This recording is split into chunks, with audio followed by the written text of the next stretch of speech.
இன்றைய நாள் நல்ல நாளாக அமையட்டும். திதி என்பது வானில் சூரியன் மற்றும் சந்திரனுக்கும் இடையே உள்ள தூரமே ஆகும். திதியை பிடித்தால் விதியை வெல்லலாம் என்று ஜோதிட சாஸ்திரம் கூறுகிறது. பஞ்சாங்கத்தின் முதல் அங்கமான திதி சில குறிப்பிட்ட நிகழ்வுகளை நடத்த உகந்ததாகும்.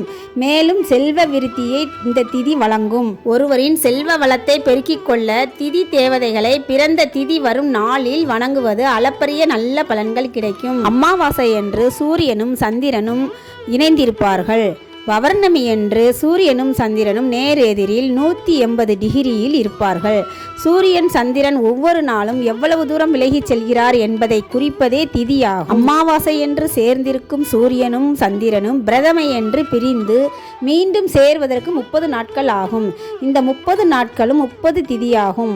அமாவாசைக்கு மறுநாள் பிரதமையில் 15 நாட்கள் தொடங்கி பௌர்ணமி வரை சுக்லபட்ச திதியாகும். பௌர்ணமிக்கு மறுநாள் தொடங்கி அமாவாசைக்கு முந்தைய நாள் வரை கிருஷ்ணபட்ச திதிகள். அடுத்து வரும் காணொளியில் ஒவ்வொரு திதியை பற்றி விளக்கமாக பார்ப்போம்.